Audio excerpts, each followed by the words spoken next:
뉴욕시가 자율주행자 운행을 시작합니다. 뉴욕시가 우버 신규 면허 발급 중단을 연장했습니다.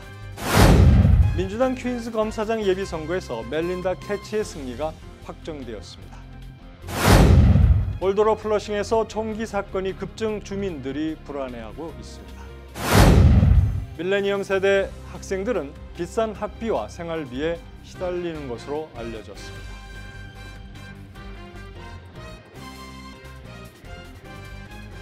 학자금, 결혼자금, 노후자금 준비.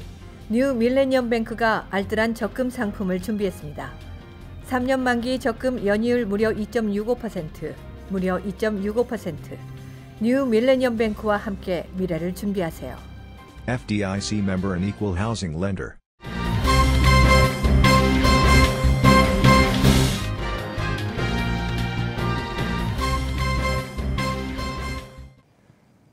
시청자 여러분 안녕하십니까? KBTV 뉴스9입니다. 첫 소식입니다.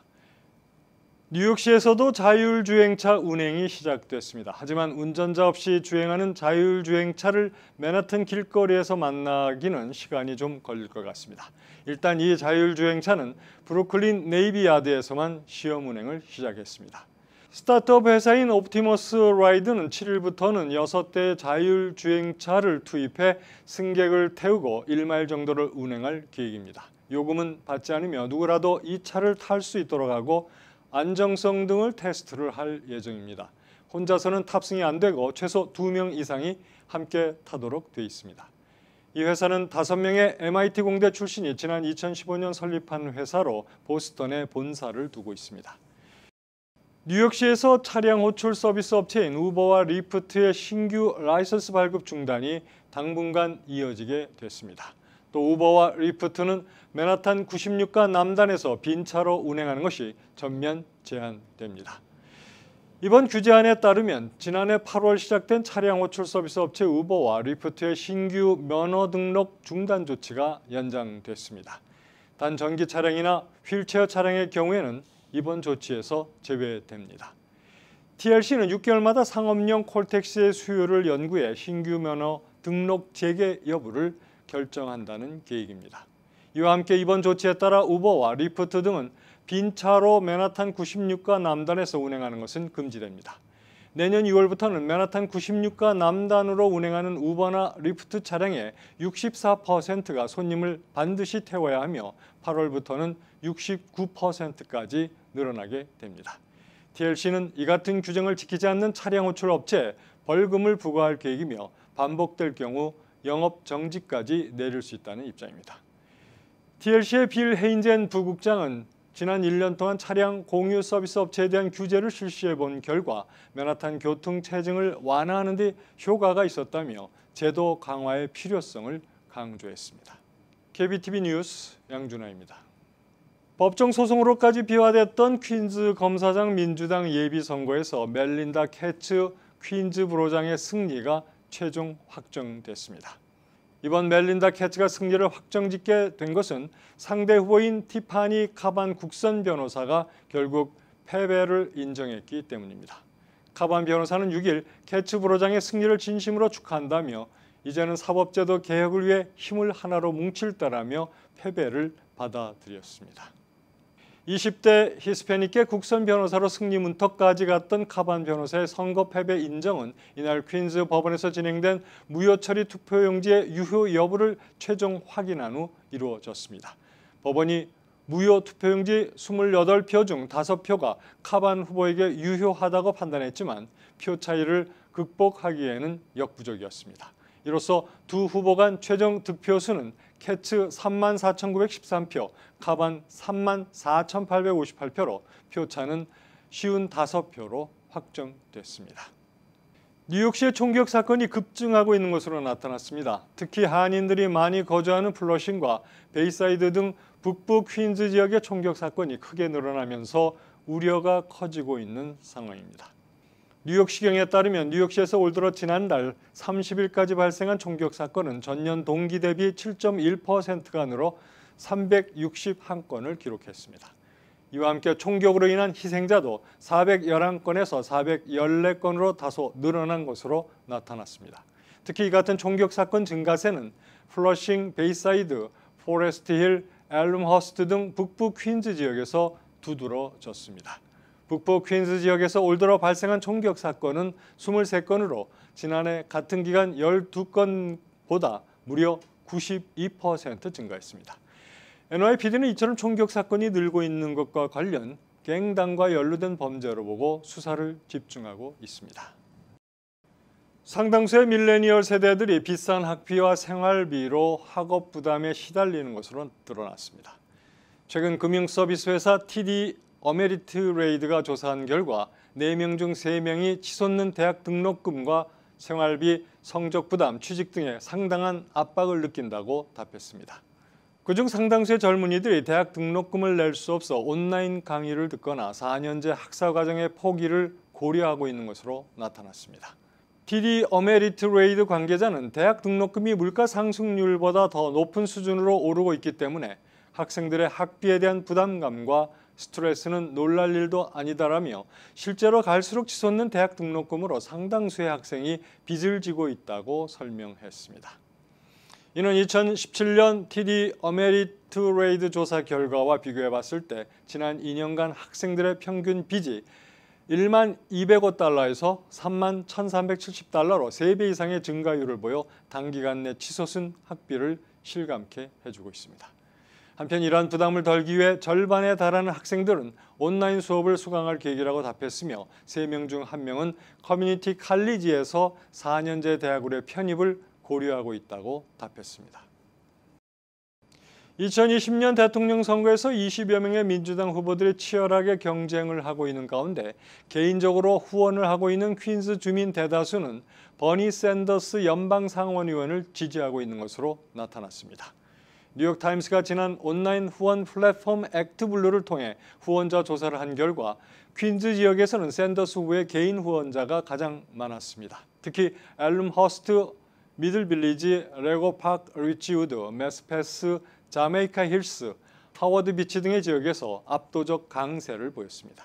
롱아일랜드 시티와 아스토리아 지역에서도 샌더스 후보가 강세였지만 엘리자베스 워런 연방 상원의원과 피트 부티지지 인디애나주 사우스밴드 시장과 큰 차이를 보이지는 않았습니다.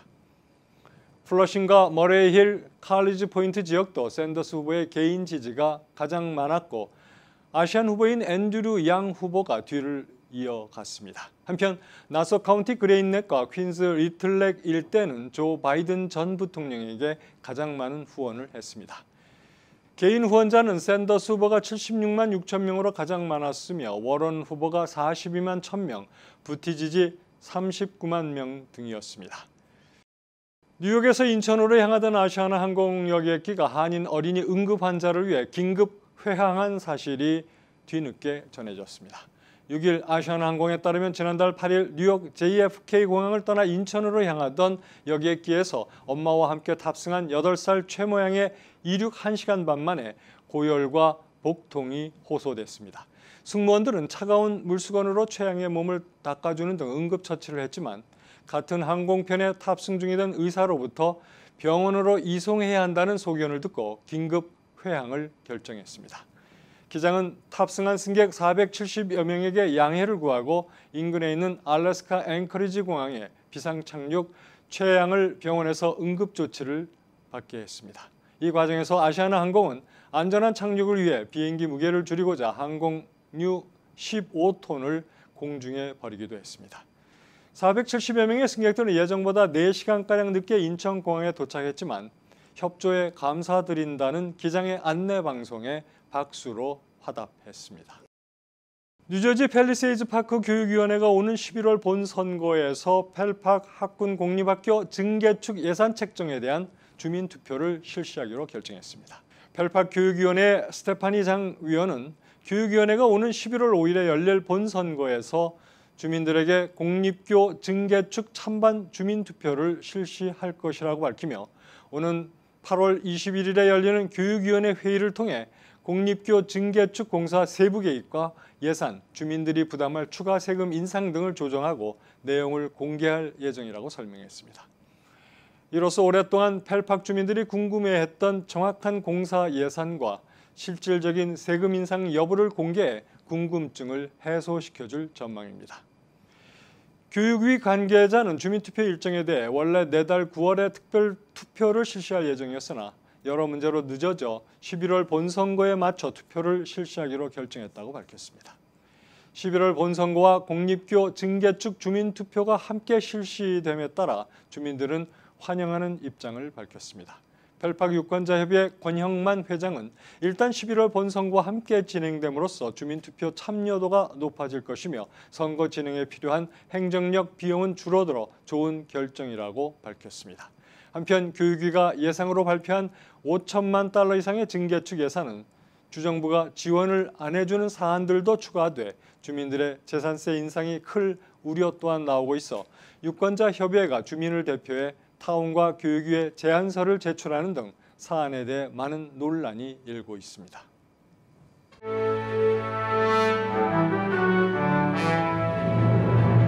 사건 사고입니다. 한인 식당 건물 외벽에 한복을 입은 미셸 오바마 여사가 등장해 눈길을 끌고 있습니다. 7일 지역 매체에 따르면 래피티 작가 심찬양 씨가 시카고 지역 한 식당 건물 외벽에 미셸 오바마의 대형 초상화를 그렸습니다. 이 그림은 미셸 오바마의 붉은 저고리와 회색 한복 치마가 돋보입니다. 심 씨는 한미 양국과 두 커뮤니티 간의 화합을 주제로 한복 입은 전 영부인의 모습을 그렸다고 밝혔습니다. 지난해 커네티컷에서 그부를 살해한 혐의로 기소된 18살의 소녀 이나 브라운이 유죄 판결을 받았습니다. 브라운은 2018년 1월 10일 뉴로셀에 있는 고등학교에서 패싸움을 벌이다 16살의 발레리 슈압을 칼로 찔러 살해한 혐의로 체포됐습니다. 상습적으로 슈압을 괴롭혔던 그녀는 말다툼 도중 슈압이 후추 스프레이를 뿌리자 이에 격분해 호주머니 속에서 나이프를 꺼내 공격했습니다. 당시 17살이었던 그녀의 칼부림 살인극은 지역사회에 큰 충격을 안겨주었습니다. 캐나다에서 미국과 호주 출신의 남녀 등 3명을 연쇄 살해하고 도주한 10대 2명이 사체로 발견됐습니다. 캐나다 경찰은 7일 넬슨강의 해안선에서 이 사건 용의자인 19살 캔 맥리오드와 18살 브라이어 슈메겔스키의 사체를 발견했다고 밝혔습니다. 이들은 지난 7월 14일 캐나다 고속도로에서 24살의 미국인 차이나 다스와 27살의 호주인 루카스 파울러 등 3명을 살해한 혐의를 받고 있습니다. 초등학교 시절부터 친구로 지냈던 이들은 지난 10일 엘버타주에서 일자리를 찾겠다며 집을 나선 것으로 알려지고 있습니다. 금융자문회사에 재직하던 한인 여성이 아시안이란 이유로 직장 상사로부터 괴롭힘을 당하다 부당 해고됐다며 회사 측을 상대로 손해배상 소송을 제기했습니다. 정모 씨는 지난달 30일 텍사스 북부 달라스 연방법원에 유나이티드 캐피탈 파이낸셜 어드바이저사를 상대로 제출한 소장에서 직장 상사는 나를 괴롭히고 공개 망신을 줬다며 내가 유일한 아시안 여성으로 만만한 타겟이 되었기 때문이라고 주장했습니다. 시민자유연합이 트럼프 행정부가 이민 단속 요원들에게 어디서든 수시로 불신 검문이나 이민 단속을 실시할 수 있도록 한 신속 추방 권한 확대 조치는 위헌이라며 소송을 제기했습니다. 2020년 미국 대선의 민주당 유력주자 조 바이든 전 부통령이 지지율 선두를 지키고 있지만 엘리자베스 워런 연방상원 의원과의 지지율 격차는 줄어든 것으로 나타났습니다. 더 힐에 따르면 지난달 31일 열린 민주당 2차 경선 토론회 이후 약 일주일 만인 6일 발표된 퀴니피액 대학의 여론조사 결과에서 바이든 전 부통령의 지지율은 32%로 1위를 기록했습니다. 연방농무부가 브루클린의 중국계 만두 업체가 제조한 제품에 대해 전량 리콜 조치에 들어갔습니다. USDA에 따르면 식품 안전상의 문제로 브루클린 소재 탑 페이스트 푸드사가 제조한 돼지고기 만두를 비롯해 야채 만두, 닭고기 만두 등을 리콜 조치했다고 6일 밝혔습니다. 이어서 포커스인과 커뮤니티 브리핑이 이어집니다. 네, 오늘 포커스인에서는 신중식 이민법 전문 변호사를 모시고 이혼과 영주권 신청에 대해서 알아보도록 하겠습니다. 어서 오십시오. 예, 안녕하세요. 네, 이제 재혼을 하면서 사람들이 영주권 신청을 많이들 합니다. 네. 그런데 이제 법적으로 이혼이 완전히 끝난 후에 그거를 네. 신청을 해야 되는 건지 이제 여쭤보는 분들이 많아요. 그렇죠. 예를 들어서 이제 미국 시민권자 우리 동포분하고 네. 이제 결혼을 하려고 그러면 항상 언제든지 제일 중요한 것은 초혼이면 아무 상관이 없지만 네. 그다음에 혹시 재혼을 하게 되시는 분은 그 전 결혼이 끝나야만 혼인할 네. 수 있죠. 네. 그러니까 우리 한국말로는 중혼이라고 그러죠. 겹쳐서 여기 아직 한국에 남편이 있는데 여기 또 뭐 옛날에 아시는 분 만나서 또 뭐 다시 결혼을 네. 뭐 한국에 뭐 사이가 안 좋아져서 네네. 이혼했다 뭐 오랫동안 헤어져 살았다라고 하더라도 거기 이혼을 끝내야만 그 다음에 여기 결혼을 할 수 있는 거는 우리나라 안에서의 그 원칙뿐만 아니라 전 세계에도 마찬가지입니다. 내가 여기에서 살다가 어디 영국에 가서 네. 재혼을 한다라고 네. 하면은 미국 여기에 있는 결혼이 이혼으로 완전히 끝나고 난 다음에 거기서 결혼을 해야지 효력이 있는 거죠. 그러니까 법적으로 완전히 끝나야 된다라는 그럼요. 말씀이죠. 다시 말하면 뭐 헤어져 살고 뭐 네. 연락이 안 되는데요 가지고는 안 되고 법원에서 네. 판결문으로 이혼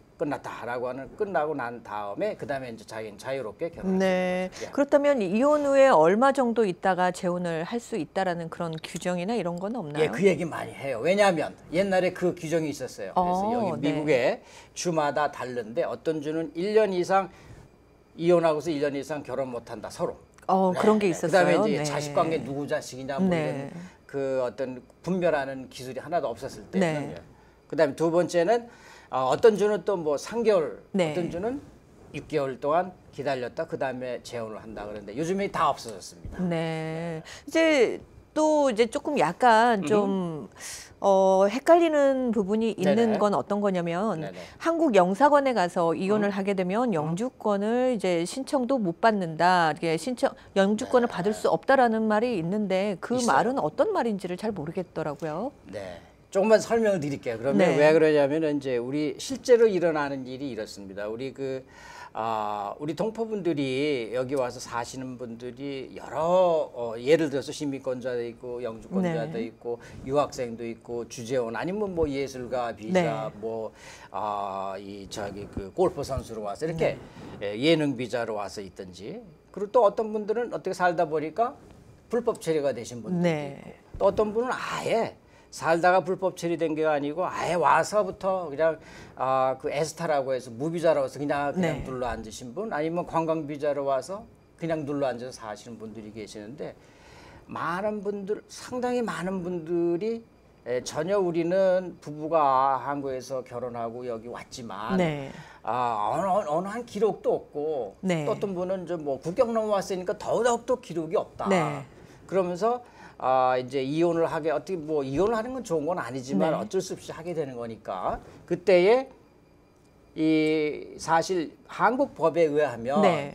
현재 나가 있는 영사관을 통해서 이혼을 해서 하는 거를 허락을 해줘요. 네. 한국 대부분 법에. 그렇게 네, 그래서 다들 알고 있잖아요. 그러면 많이들 뭐 LA 영사관, 뭐 시애틀 네. 영사관, 뉴욕의 영사관, DC의 영사관 가서 이혼을 하고 네. 그다음에 그 수석이 이제 서울지방법원에서 판사가 이렇게 해줘요. 네. 된다. 그게 많이들 하는데 한국 법은 괜찮아 이혼. 네네. 그렇지만 미국 법에서는 미국에 사는 사람들은 미국 사람이건 외국 사람이건 불체자이건 합법자이건 모두 미국 법에 따라야서 미국 법원에서 이혼해야만 그 이혼을 인정해줘요.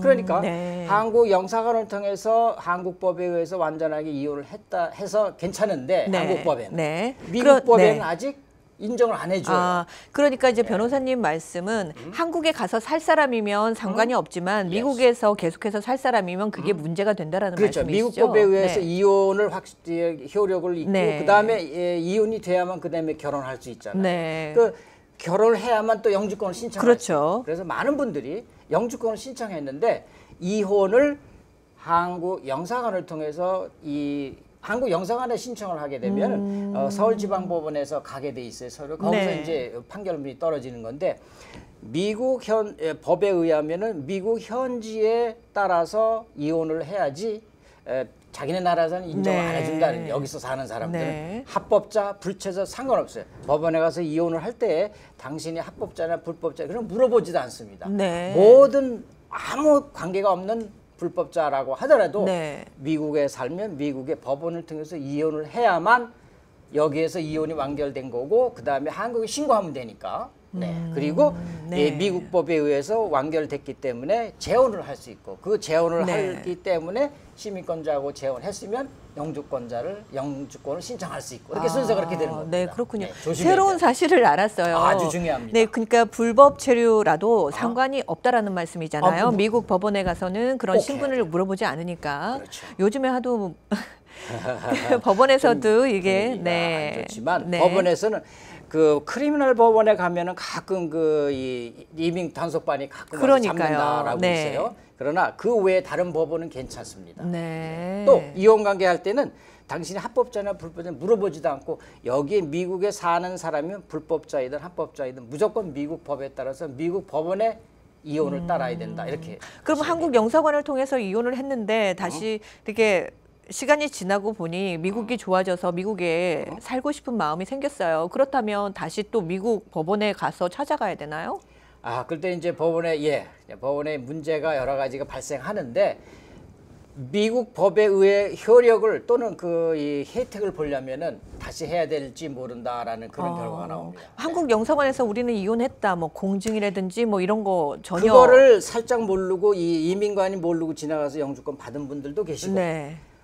그 법을 너 안 된다. 법에 분명히 이민법에 돼 있습니다. 네, 그러니까 전혀 미국 효력이 법에. 없다. 그런 그렇습니다. 공증이라든지 이런 것들은. 아무리 공증받아도 효력이 없습니다. 아, 네. 유용한 정보 오늘 네, 감사합니다. 네. 네, 고맙습니다. 네. 네, 지금까지 신중식 이민법 전문 변호사와 함께했습니다.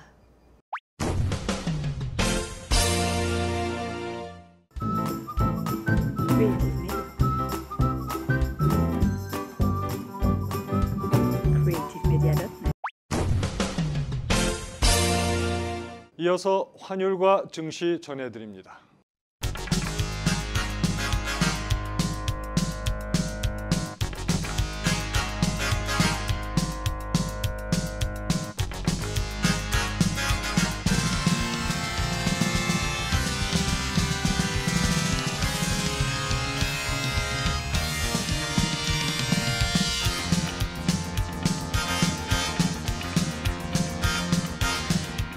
뉴욕과 뉴저지 날씨 전해드리겠습니다.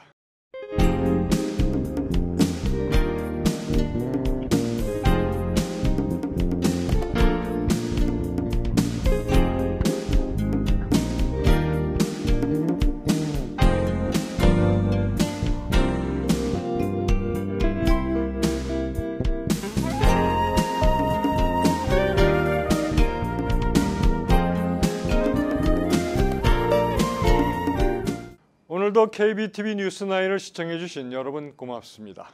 편안한 저녁 보내시기 바랍니다. 학자금, 결혼자금, 노후자금 준비. 뉴 밀레니엄 뱅크가 알뜰한 적금 상품을 준비했습니다. 3년 만기 적금 연이율 무려 2.65%, 무려 2.65%. 뉴 밀레니엄 뱅크와 함께 미래를 준비하세요. FDIC member and equal housing lender.